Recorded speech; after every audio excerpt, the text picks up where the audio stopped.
जीवम जीवम दब्बम जिणवर वसहेण जेणणे जेठम देविंद विंद वंदम वंदेतम सर्वदा शिरसा।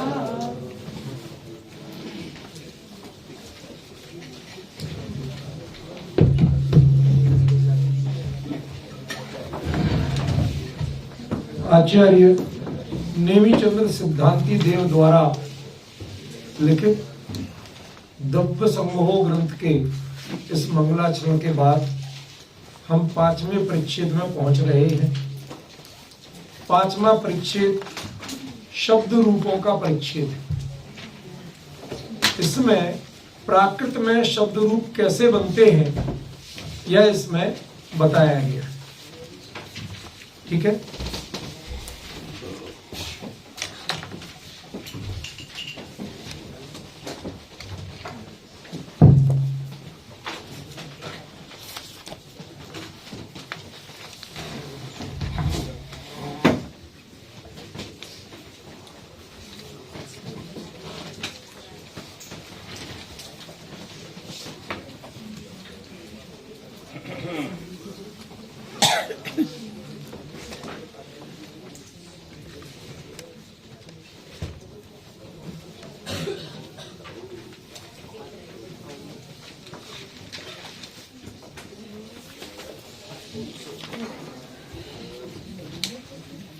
मैं प्लीज इधर ध्यान दीजिए, बहुत सीरियसली, बिल्कुल लगातार यही देखना है।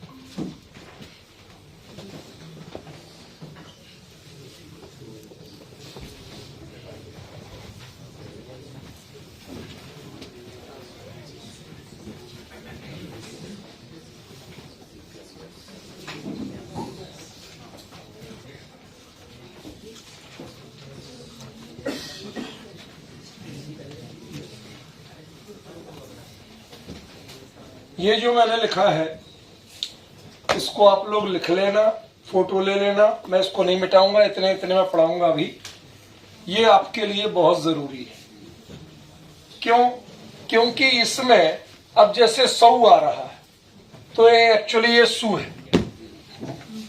सु का सप्तमी एक वचन का रूप है सौ। समझे?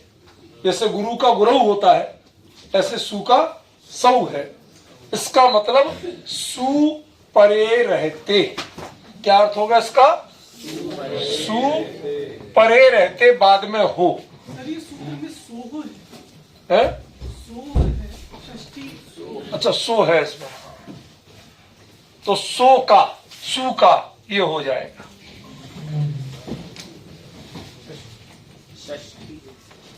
ये फिर वो षष्ठी हो जाएगा। हाँ, फिर ये पंचमी हो जाएगा।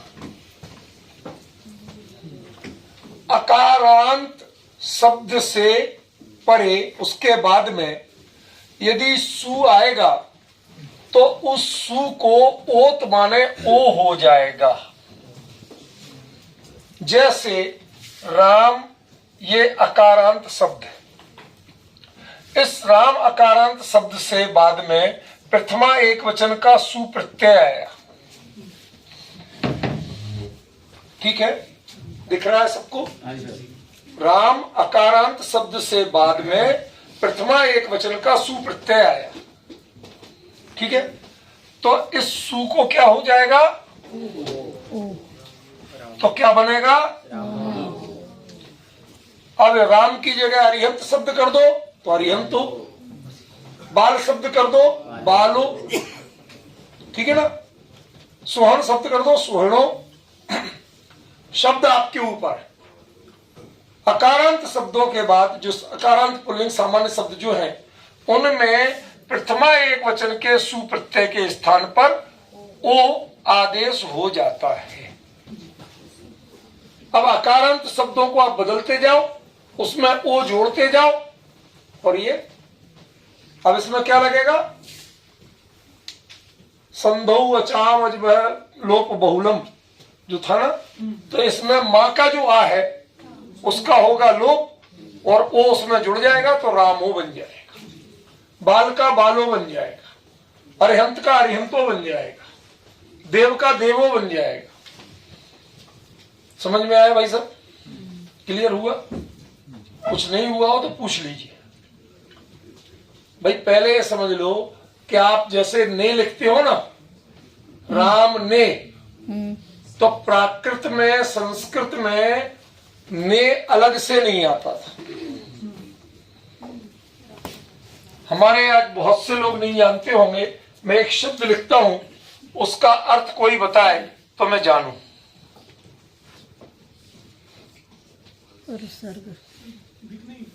पर सर्ग, मैं जोर से बोल देता हूं, पर सर्ग। पर सर्ग माने क्या होता है? कोई जानता है? मेहरबा जी आप?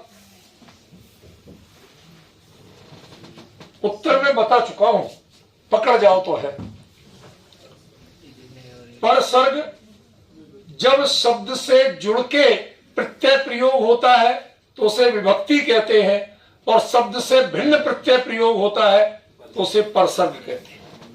राम ने अलग लिखते हो आप, उस को अलग लिखते हो आप, उस के द्वारा अलग लिखते हो आप, सोहन के लिए अलग लिखते हो, लिखते कि नहीं? ये सब हिंदी में परसर्ग हो गए। और संस्कृत प्राकृत में रामस्य देवस्य रामो देवो, ये सब क्या थे? विभक्ति प्रत्यय थे।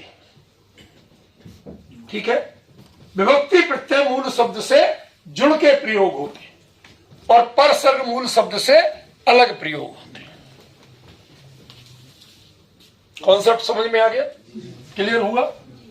तो अब आपने राम शब्द को प्रथमा एक वचन में लिखना था कि राम ने, लिखना ये था। अब आप लिखेंगे क्या? रामो।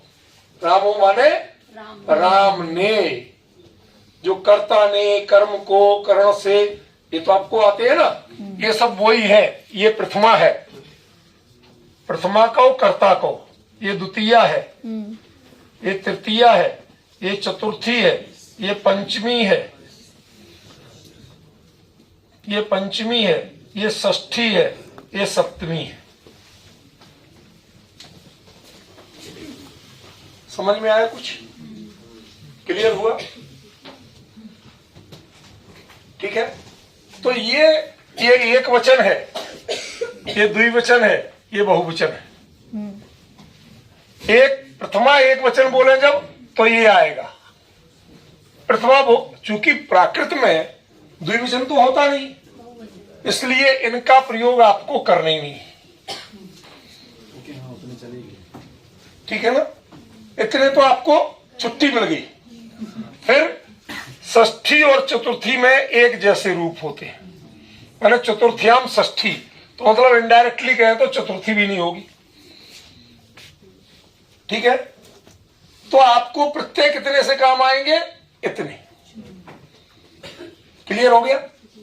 तो इनको पहचानो और उनमें क्या प्राकृत में चेंज होता है वो चेंज करो, लिखते जाओ। कुछ भी इसमें अधिक मेहनत नहीं है, बस थोड़े से शार्पनेस की जरूरत है। उपयोग को तीखा करो, मुद्दे की बात पकड़ लो। ठीक है, ये क्या है इसमें? पहले अतः माने अकारांत, ह्रस्व आ है अंत में जिसके, उसको यहां क्या कहा गया? अतः। ठीक है ना? इनके अतः माने अकारांतात, पंचमी। अकारांत शब्दों से आगे यदि सु आएगा, प्रथमा एक वचन का प्रत्यय आएगा, तो उसको क्या करेंगे? ये ओ कर देंगे। कहा कि तुम 1000 शब्द ले आओ, सब अकारांत होना चाहिए, सबके साथ यही होगा। अभी तक संधि वगैरह में हर शब्द के साथ अलग अलग हो रहा था। अब इसमें एक तरह के 100 शब्द ले आओ, 100 के साथ यही होगा। शब्द इधर पे आप कोई भी बदलते जाओ, नतीजा यही आएगा। ठीक है रूपल बहन, समझ में आया? क्लियर?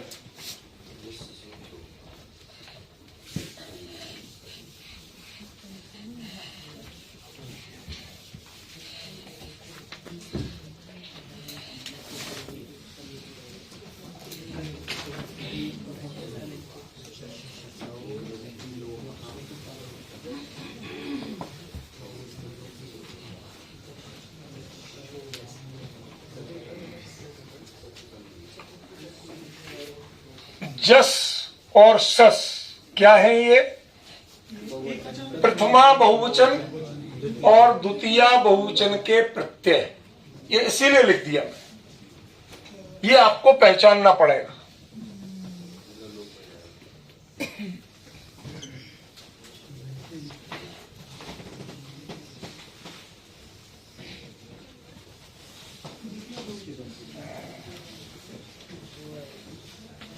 पूरा चार्ट क्लियर कर दिया, एक वचन, द्विवचन, बहुवचन, ये सब क्लियर हो गया।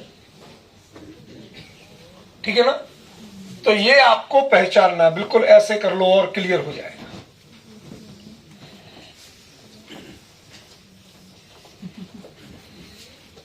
अब तो क्लियर हुआ? ठीक है। अब क्या करूं? लिखना भी था और जो काम में नहीं आना उनको काटना भी था। ठीक है। तो अब आप सोचो कि 7 तो ये कम हो गए और 2 ये कम हो गए। मुझे मत सिखाओ क्या करना। तो ये जो 7 2 9 कम हो गए तो होते कितने हैं? 21। 21 में से 9 कम हो गए तो कितने रह गए? समझ गए? मतलब संस्कृत की तुलना में आपको कितने कम रूप सीखना है। प्राकृत के संक्षिप्तीकरण का एक बड़ा भारी आधार, ठीक है, कि प्राकृत में द्विवचन का प्रयोग नहीं होता और चतुर्थी षष्ठी एक जैसा प्रयोग होता है। चतुर्थी नहीं होती ये नहीं है, चतुर्थी में षष्ठी के रूप चलते हैं। ठीक है ना? चतुर्थी विभक्ति तो मानेगी है प्राकृत में भी, लेकिन उसमें रूप किसके लगेंगे? षष्ठी के। षष्ठी में षष्ठी के लगेंगे, चतुर्थी में भी षष्ठी के लगेंगे। तो मतलब आपको 2 रूप एक्स्ट्रा नहीं पढ़ना पड़ेगा। ठीक है। तो 21 में से 9 कम हो गए, कुल 12 रूप आपको याद करने हैं। 12 रूप सीखने हैं, बाकी सीखने नहीं। ठीक है, क्लियर? देखो, जस और सस ये हुआ षष्ठी द्विवचन, लोपा हुआ प्रथमा एक वचन। बताओ क्या हुआ? जब अकारांत अतः पहले से चल रहा है, अतः का अध्याय करना पड़ेगा आपको। ये अतः क्या है? पंचमी एक वचन। अकारांत शब्दों से आगे, अकारांत शब्दों के बाद वो है किसका अर्थ? अतः का अर्थ। ठीक है। तो अकारांत शब्दों के बाद जो जस यानी प्रथमा बहुवचन का प्रत्यय, शस यानी द्वितीय बहुवचन का प्रत्यय ये आएगा तो इन दोनों का क्या हो जाएगा? लोप हो जाएगा।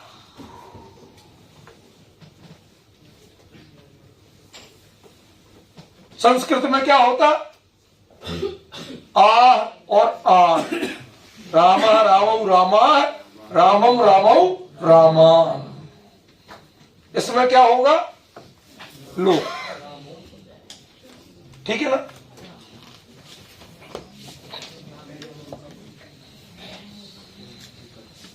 फिर आगे एक सूत्र आएगा, जस सस ज्ञानसु दीर्घा, आगे आएगा। उससे विभक्ति का तो लोप हो गया, उनसे दीर्घ हो जाएगा तो बनेगा जैसे देखो, राम प्लस जस, जस का कर दिया लोप तो क्या रह गया? राम का राम। फिर इसमें आगे का एक सूत्र लगेगा कि जस सस गी आन, जस सस गी और आम, इनमें क्या होता है? दीर्घा, अंत्य स्वर को दीर्घ कर दिया जाता है। तो क्या हो जाएगा?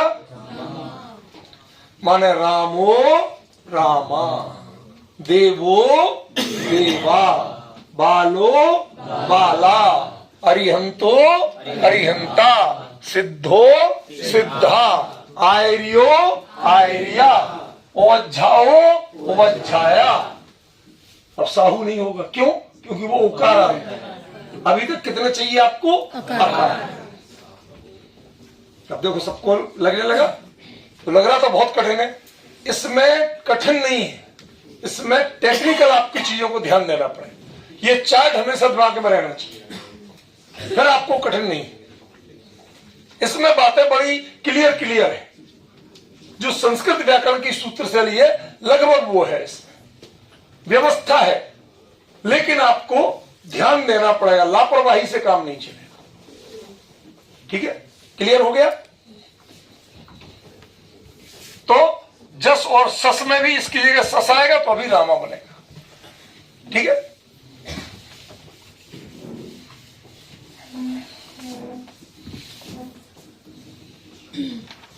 सर इसमें एग्जाम्पल के लिए जो वर्ड दिए तो हम कैसे पहचानें इसको भी, मतलब कैसे जस और सस दिखते हैं?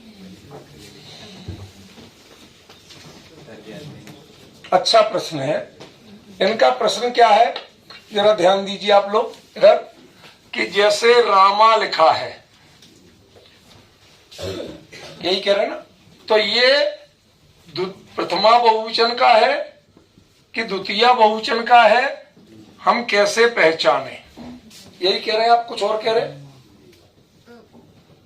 जैसे देवाहा लिख रहे हैं तो कह रहे हैं कि देव प्लस जस लिख रहे हैं, कहाँ से पता चला? कहीं की कहीं मैं आपसे जो पूछ रहा हूं, आपको रूप ये मिलेगा। हाँ, यही पूछ रही हूँ। ये बना तो ये प्रथमा बहुवचन माने ये जस प्रत्यय का है या शस प्रत्यय का है? दोनों है, तो दोनों विभक्तियों में बन तो एक जैसा रहा। तो कैसे जाने? देवी जी, संस्कृत जब आप पढ़ती हैं तो भ्याम 3 जगह बनता है, रामाभ्याम रामाभ्याम रामाभ्याम, द्वितीया तृतीया और तृतीया चतुर्थी और पंचमी में। कैसे पहचानती हैं? भ्या 2 जगह बनता है, चतुर्थी बहुवचन और पंचमी बहुवचन में। कैसे पहचानती हैं? एक मिनट, मैं आक्षेप नहीं कर रहा, मतलब ये कोई प्राकृत में अटपटे प्रयोग नहीं है। संस्कृत में भी ये पाए जाते हैं, अन्य विभिन्न भाषाओं में पाए जाते हैं। ये तो आपको वाक्य के प्रयोग से पहचाना जाता है। आपको अकेला ये दे दिया कि बताओ रामा ये किस विभक्ति का प्रयोग है, तो आप लिख देना प्रथमा बहुवचन में भी बनता है, द्वितीय बहुवचन में भी बनता है। ये पूछ ले, इस बात को ये पूछ लिया कि रामा इसमें किस प्रत्यय का प्रयोग किया गया। इतना टिपिकल नहीं पूछूंगा, लेकिन बता रहा हूं, इनके प्रश्न का उत्तर दे रहा हूं कि ये पूछा जाए कि रामा में हम कैसे पहचाने कौन से प्रत्यय का प्रयोग हुआ। तो यदि इसमें प्रथमा एक वचन बहुवचन है तो जस प्रत्यय का प्रयोग हुआ, द्वितीय बहुवचन है तो शस प्रत्यय का प्रयोग हुआ। अब इसमें क्या बताना भाई? जो पहले से भाषा में प्रयोग चल रहे हैं वो आपके हिसाब से फैक्ट्री से नए बना के तो निकाले नहीं जाएंगे। जो चलते हैं उनको पहचानना है। ये कार्यशाला, ये ग्रंथ, ये व्याकरण प्रयोग प्राकृत में क्या चलते हैं उनकी पहचान कराने के लिए है, नए प्रयोग बनाने, नए नियम बनाने के लिए नहीं। बेसिक बात समझिए ना, क्योंकि ऐसी गड़बड़ियां तो बहुत सी चल रही हैं पहले से। प्राकृत में आप करने लगे, संस्कृत वालों से कहने का भी नहीं है।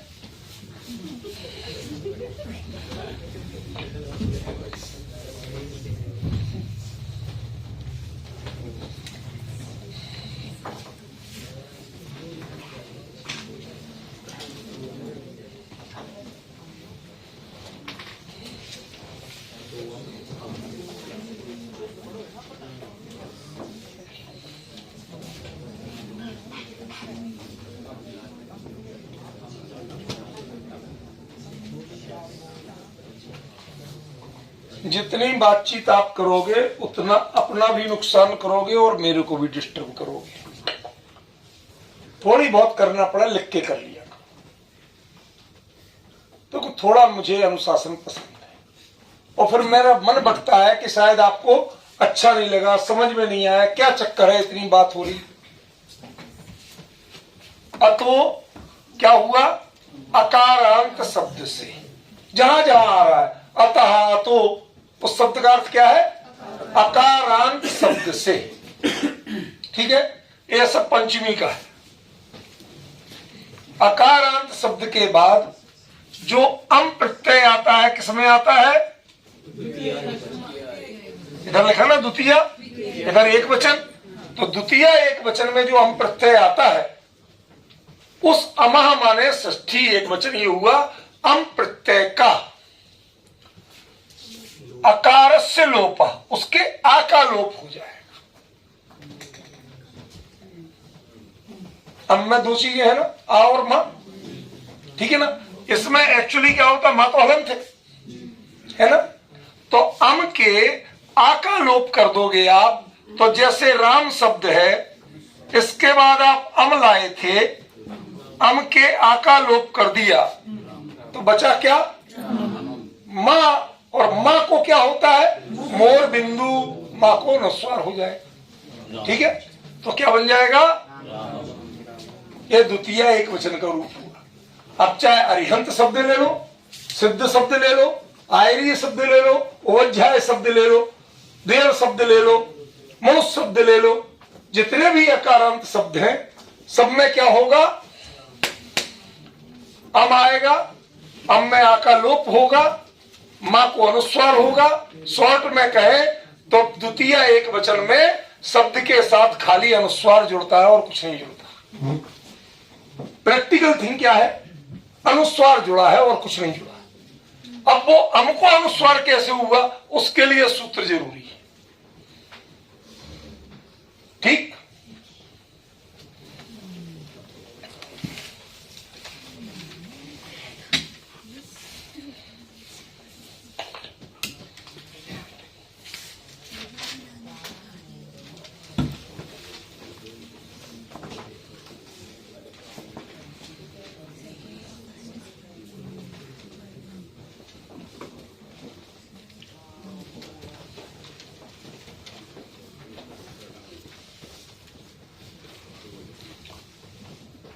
अतः इसका अध्ययन करना पड़ेगा आपको। अकारांत शब्दों से परे, ये तो इसका एक तरह से अधिकारी चल रहा है, ठीक है ना। तो अकारांत शब्दों से परे, टा माने तृतीया एक वचन और आम माने षष्ठी बहुवचन, क्रम से नहीं चल रहे। जिनका एक साथ बताया जा सकता उनको एक साथ बता रहे। टा माने तृतीया एक वचन और षष्ठी एक वचन, षष्ठी बहुवचन, इनके प्रत्यय टा और आम क्या है, तृतीया एक वचन और षष्ठी बहुवचन के प्रत्यय हैं। ठीक है, तो अकारांत शब्दों से परे यदि तृतीया एक वचन और षष्ठी बहुवचन के प्रत्यय आएंगे तो उनके स्थान पे क्या हो जाएगा, रा हो जाएगा। तो राम प्लस इसमें टा की जगह भी ऋणा और आम की जगह भी ऋणा।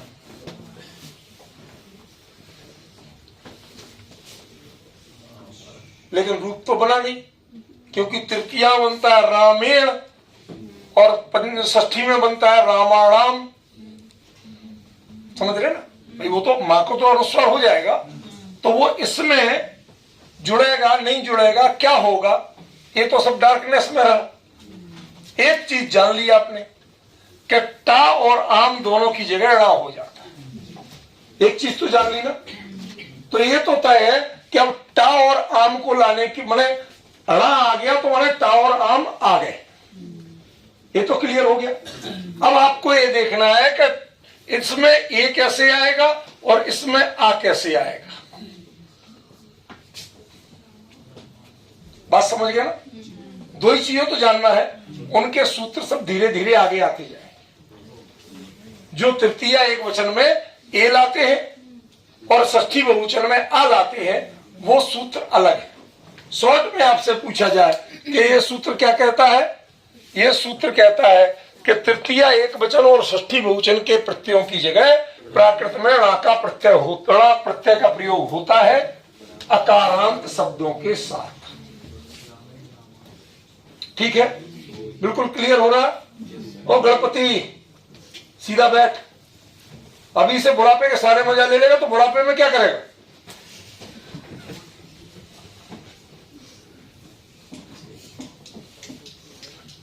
क्लियर होता है इसमें रामेण और रामाणाम है, लेकिन ये ए और आ ये इस सूत्र का काम नहीं है। प्राकृत में इन दो प्रत्ययों के लिए सिर्फ णा किया जाता है। अब जैसे पिछले में वो लोप करने के बाद आ जुड़ा था, ऐसा ही इनमें अलग सूत्र जुड़ता है, वही सूत्र है।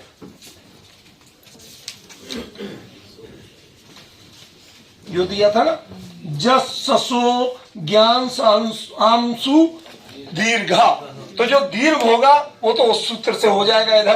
इधर दीर्घ नहीं है, इधर ए है, इसका सूत्र अलग आएगा। ठीक है, समझ रहे ना?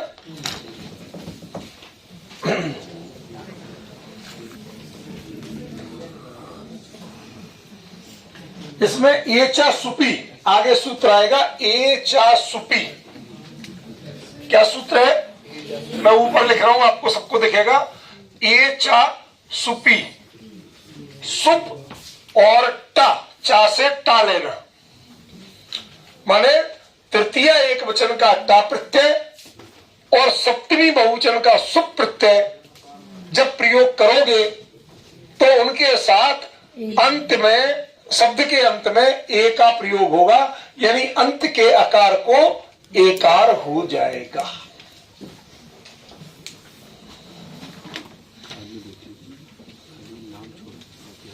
ठीक, बात समझ गए? आपको जैसे पिछली बार भी सूत्र बताया था, अभी भी बता दिया। ए चा सुपी सूत्र आगे आएगा। वो क्या कहता है? चा से टा का ग्रहण कर लेगा और सुप तो उसमें दिया ही हुआ, तो टा और सुप प्रत्यय परे रहते अकारांत शब्द के एक आकार को एकार हो जाता है। तो बन गया ना रामायण, और रामायण तो जस संग नसी उस सूत्र से ही बन गया, हो गया। चलो, तो ये तृतीया तक के, तृतीया और षष्ठी का भी एक रूप हो गया, ये बन गया। अब कहते हैं भिसो हिम,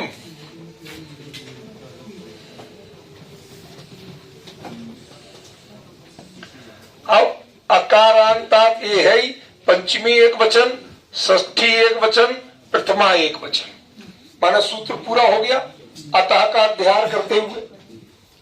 ठीक है, क्लियर? तो अकारांत शब्द से बाद यदि भिस प्रत्यय आएगा तो भिस क्या है?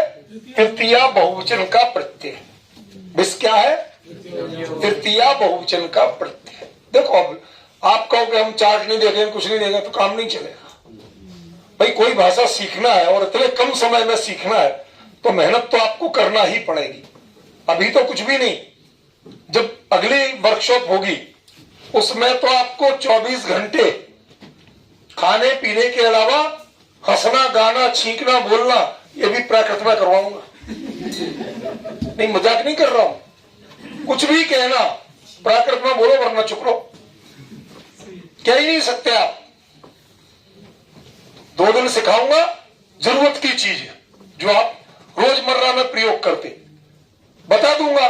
उसके बाद जो हिंदी में बोला उसको दाल नहीं मिलेगी। मिलेगी तब जब प्राकृत में बोलोगे। समझ में है ना? वो क्या होता है वो नहीं बोल रहे अभी हम, लेकिन आपको उसी में बोलना पड़ेगा। 2 दिन में वो सारे शब्द सिखा दूंगा जो आप रोजमर्रा में प्रयुक्त करते हो। समझे ना? और शर्त यही रहेगी, जो प्राकृत बोलेगा उसको चीज मिलेगी, जो नहीं बोलेगा उसको मिलेगी नहीं। सोने को बिस्तर नहीं, कमरा नहीं मिलेगा, पहले बोलो प्राकृत। समझ गए ना? जमीन भी नहीं मिलेगी, सोने के लिए खड़े रहो। पहले प्राकृत बोलो, प्राकृत में बताओ कि क्या चाहिए, सब मिलेगा।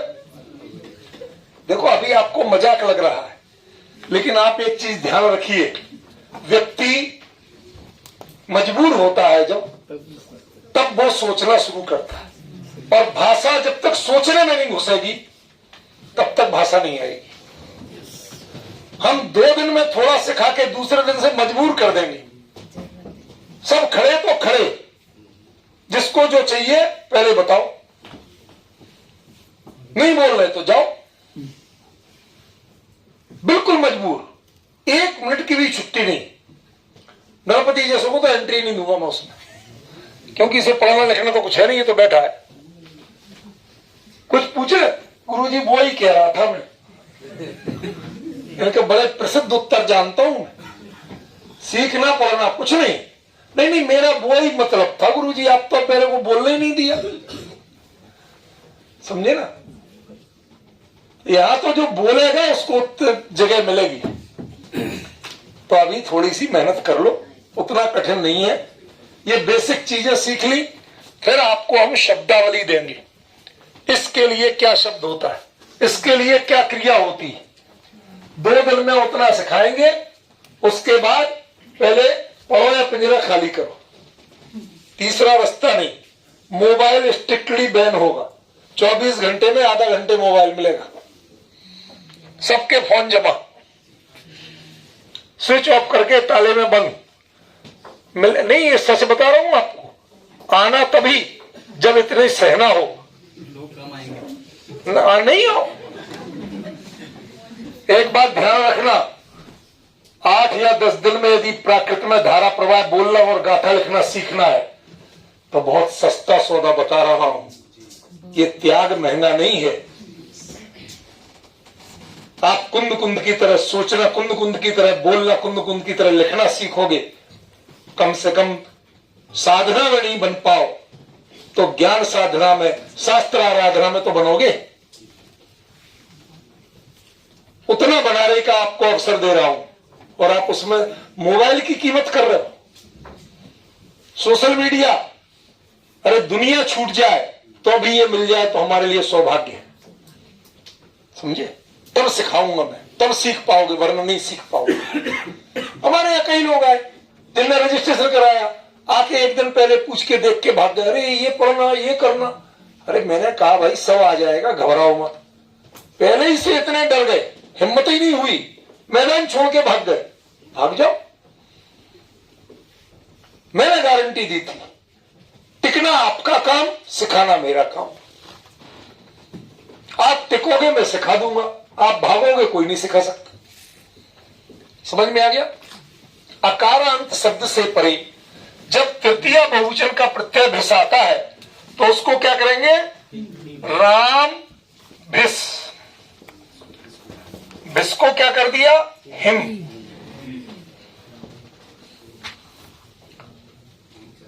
तो क्या करेंगे? राम हिम।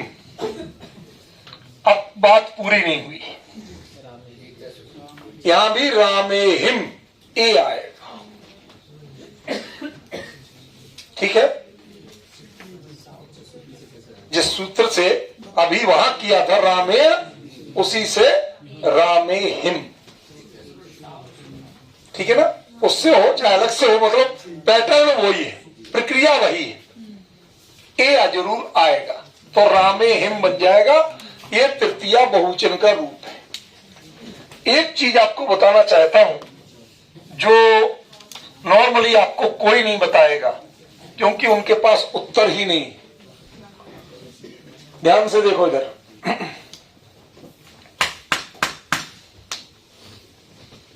जब इधर कहूं तो इधर देखो।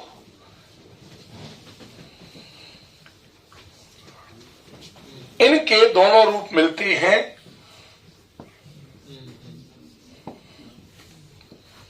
माने अनुस्वार सहित और अनुस्वार रहित, दोनों रूप मिलते हैं, ठीक है? तो 2 रूप हैं या इनका कोई कारण है? ये उत्तर कोई नहीं देता। कुछ लोगों की बुक्स पढ़ो, हाँ साहब प्राकृत में दोनों रूप होते हैं। तो दोनों रूप क्यों होंगे? कोई रीजन तो होगा। कुछ भी करो, ये सबसे बड़ी गलत प्रवृत्ति है प्राकृत को पढ़ाने की। वो रटाते हैं, ये भी होता है, ये भी होता, सब रट लो। तो भाई क्यों होता है ऐसा? कोई बताने को तैयार नहीं। मैं बता रहा हूं आपको, उसको कहते हैं छंदानुरोध। छंद में मात्रा बढ़ रही हो तो बिंदी हटा दो, एक मात्रा घट जाएगी। मात्रा कम हो रही हो, बिंदी लगा दो, मात्रा पूरी हो जाएगी। सुबह बताया था ना कि अनुस्वार के साथ क्या होता है? गुरु हो जाता है, दीर्घ नहीं होता। दीर्घ तो अपने आप में गुरु होता है। संयोग है गुरु, तो अनुस्वार भी संयोग है, तो उसके साथ क्या माना जाएगा? गुरु माना। अब डिफरेंस ख्याल में आया राजन? समझे कि नहीं? ये जो दो रूप मिलते हैं, ये सामान्य तरह से नहीं है। ये दो विकल्प जो बनाए गए, चूंकि पहले जो भी लिखा जाता था ज्यादातर पद्य और गाथाओं में लिखा जाता था। अन्य छंद ज्यादातर छंद गाथा होते थे। अब उनमें 18 और 12-15 मात्राओं का नियम होता था। अब वो मात्राएं पूरी करना। अब शब्द आपने लिख दिया रामेण, अब एक मात्रा कम कर पड़ रही, तो क्या करेंगे? शब्द तो बदलेंगे नहीं, बिंदी लगा दी। तो इन दो में ये विकल्प दिए गए कि ये लगा के आप पूरी कर सकते हैं। तृतीया, षष्ठी और तृतीया एक वचन, षष्ठी बहुवचन, ये तो इसके हो गए। और तृतीया बहुवचन ये हो गया। ठीक है, ये कारण है। इन कारणों की मीमांसा नहीं करते लोग, जबकि हमें वास्तव में पहचानना चाहिए कि लोग यदि आचार्य प्रयोग करते हैं, कोई नियम बनाते हैं, तो उसके पीछे कारण होते हैं, वो यूं ही नहीं बना देते। ठीक है,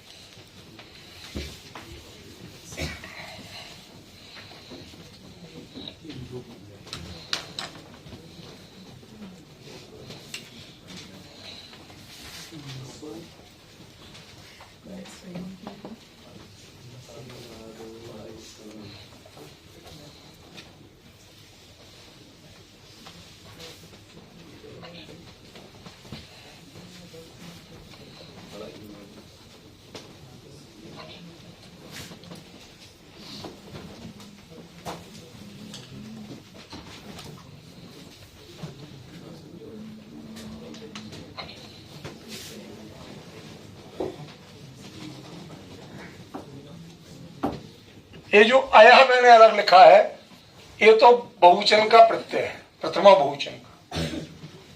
ठीक है, यहां तक आपको 4 आदेश बताए। गस के लिए, ये गस है क्या गसी है? दसी ये है पंचमी का, पंचमी एक वचन।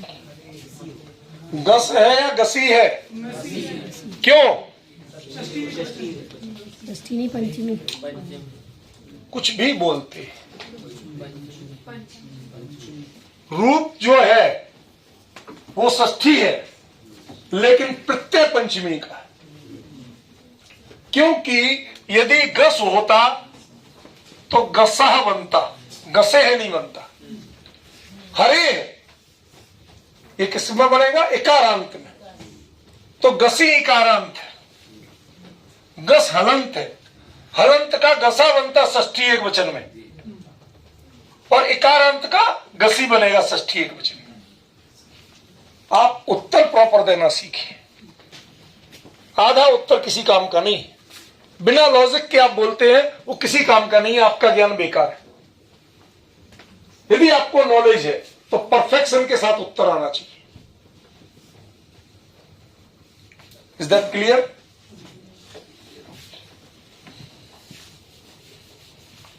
तो ये क्या हुआ? ये प्रत्यय है पंचमी एक वचन का, और लेकिन ये रूप है षष्ठी एक वचन का। माने अर्थ करने के लिए ये काम आएगा और प्रत्यय की पहचान के लिए ये काम आएगा। तो अर्थ क्या होगा? अकारांत पुल्लिंग शब्दों के बाद पंचमी एक वचन का गसी प्रत्यय आने पर सब्र करो, उतना सुन लेने दो, लिख लेने दो। अकारांत पुल्लिंग शब्दों के बाद पंचमी एक वचन का गसी प्रत्यय आने पर, यहां तक का नोट कर लो, भ्रम नहीं हो आपको। उस गसी प्रत्यय के स्थान पर, ये षष्ठी है ना, इसके स्थान पर क्रमशः आ, दो, दू, ही, ये 4 आदेश होते हैं।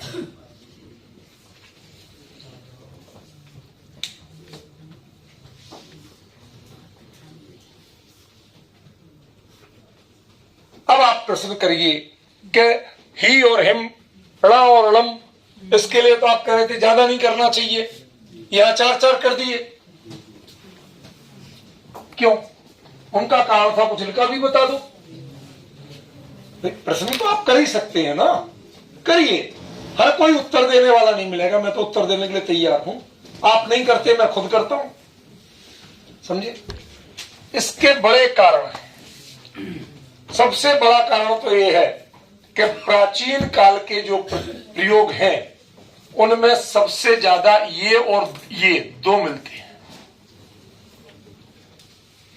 सबसे प्राचीन प्रयोगों में ये दोनों मिलेंगे, उसके बाद के प्रयोग में ये मिलेगा, और न्याय शास्त्रीय प्रयोगों में लॉजिकल जब करना होगा तो ये मिलेगा। कुंद कुंद युगीन जो प्राकृत है उसमें आ और दो, ये 2 प्रत्यय मिलेंगे आपको। 5वीं 6वीं शताब्दी तक आते आते दू हो गया, ये अपभ्रंश जैसा प्रभाव आ गया, समझ गए ना? ओकार बहुला भाषा, आभैरादि ग्रह अपभ्रंशा, ये वो हो गया। और ये ही जो है ये तर्क वितर्क करने वालों में काम आता है, वरना ही तो तृतीया में होता है, समझ गए ना? पंचमी में नहीं होता। आप कहें चतुर्थी क्यों छोड़ दी, तो चतुर्थ्याम षष्ठी बताया हुआ है ना अभी, कि चतुर्थी में प्रत्यय षष्ठी की आएगी। अब षष्ठी आने तो दो, पहले तो पंचमी ही आएगी। हर बात का उत्तर दे रहा हूं मैं, ठीक है ना? क्लियर हो रहा है? यार ये टूट ही जाएगा ऐसे में, तो गलती हो जाती मेरे से, मुझे ध्यान रहता नहीं है, झुक जाता हूं। पानी पीना था तो मैं झुक गया।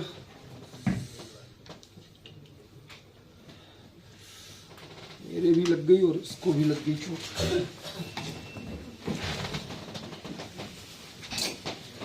अकारांत शब्दों से भ्यस को हिंतो और सुनतो, ये 2 आदेश होते हैं।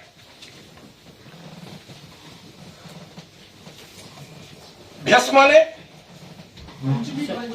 पंचमी बहुवचन का प्रत्यय, लेकिन यहां पंचमी बहुवचन का रूप नहीं है, रूप तो है षष्ठी एक वचन का, लेकिन प्रत्यय है पंचमी एक वचन का, सॉरी बहुवचन का, ठीक है ना? तो अकारांत शब्द से परे जब पंचमी बहुवचन का प्रत्यय आएगा तो उसको क्या हो जाएगा प्राकृत में? हिंतो और सुनतो।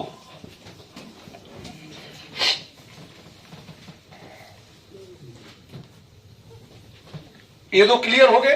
राम हिंतो, राम सुनतो, रामा हिंतो, रामा सुनतो, ये जो विकल्प है ये बनते रहेंगे।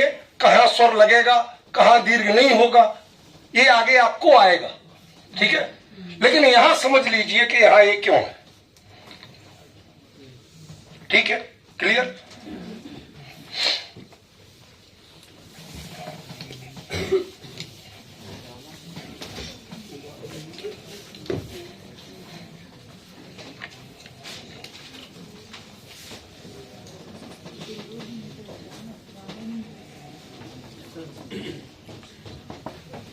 अन्य ग्रंथों में इसको उल्टा मिलता है, गसह इस्सो। यह है षष्ठी। प्रत्यय भी षष्ठी एक वचन का है और विभक्ति भी षष्ठी एक वचन है। समझ गए? देखो, प्रत्यय षष्ठी एक वचन का है कि नहीं है, और ये विभक्ति भी इसमें षष्ठी एक वचन की है। माने षष्ठी एक वचन के प्रत्यय में षष्ठी एक वचन की विभक्ति लगी है। इसका मतलब क्या होगा? गस के स्थान पर क्या होगा? इस। ठीक है ना? तो क्या बनेगा? रामस्य, देवस्य, सिद्धस्य। ठीक है?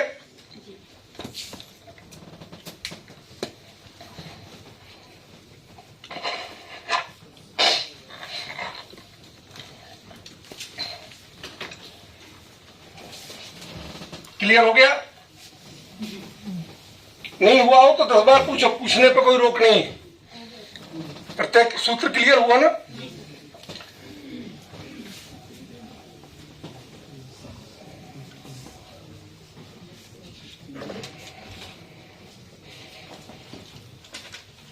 गे किसका प्रत्यय है?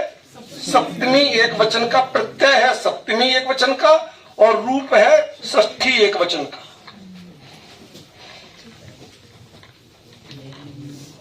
पूरी सिंसियरली इसको पढ़िए। क्या कह रहे हैं? सप्तमी एक वचन के प्रत्यय में षष्ठी एक वचन का। ठीक है? इसका मतलब क्या होगा? गी के स्थान पर। ठीक है ना? ये अम्मी और अम्मा नहीं है। समझ गए ना? तो अम्मी है।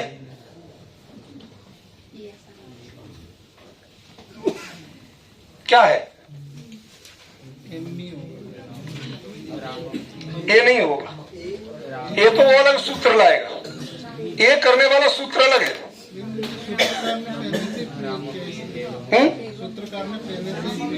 एम मी जो दिया है, अच्छा उन्होंने एम मी प्रयोग किया, ठीक है, तो उसका अर्थ दूसरा है। सुनो, गी का ए और मी ये द्विवचन है, फिर समझ में आया ना? ये प्रथमा द्विवचन है, मतलब रामे भी बनेगा और रामम्मी भी बनेगा, देवे भी बनेगा, देवम्मी भी बनेगा। अब जरा बाकी लोग समझें कि इसमें चक्कर क्या है। दरअसल सर्वनामना स्मिन, सर्वनाम शब्दों में स्मिन प्रत्यय होता है। सर्वस्मिन होता है कि नहीं होता है? तस्मिन, कस्मिन, अस्मिन, सर्वस्मिन। संस्कृत कहती है सर्वनाम शब्दों में तो स्मिन प्रत्यय होगा, उस स्मिन का है इम्मी। समझ गए? और सामान्य संज्ञा शब्दों में ए प्रत्यय होता है, वहां भी गे का ए हो जाता है, तो वो रामे अकेला बनाते हैं, लेकिन ता सर्वनाम आएगा तो तम्मी या तस्मिन बनाते हैं। यहां पर राम के साथ भी दोनों जुड़ेंगे और सर्वनाम में भी ते और तस्मिन दोनों जुड़ेंगे, दोनों मिलेंगे। समझ गए अंतर? मतलब ये भेद नहीं करते, ये कहते जो विभक्ति जिसकी है सब में चलाओ, कोई अंतर नहीं पड़ता। मैं आपसे पूछूं कि ये जो रुमाल होता है ना, रुमाल, ये हाथ मुंह पोंछने के लिए है। कभी यदि सिर के बाल गीले हो जाए तो इससे पोंछे जा सकते हैं कि नहीं? तो रुमाल तो मना नहीं करता। तो प्रकृत वाले यही कहते कि जब उससे वो अर्थ निकलता है सप्तमी एक वचन का, तो चलने दो, काहे को हैरान हो रहे हो? चाहे सर्वनाम हो चाहे संज्ञा हो। समझ गए ना? अर्थ तो वो ही दे रहा है ना, अर्थ तो कुछ और दे नहीं रहा। ठीक है, चलो। तो ये दोनों क्लियर हो गए ना? आप जो सोच रहे थे कि ए सहित मी होता है, ऐसा नहीं है। रामे रामम्मी, देवे देवम्मी, बाले बालम्मी, अर्हंते अर्हंतम्मी, ये सप्तमी के रूप चलेंगे।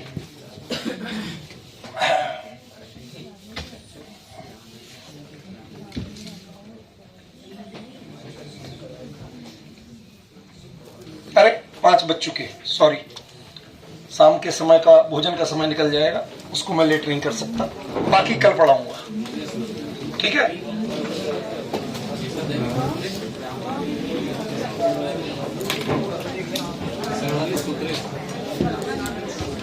कल होंगे पूरे।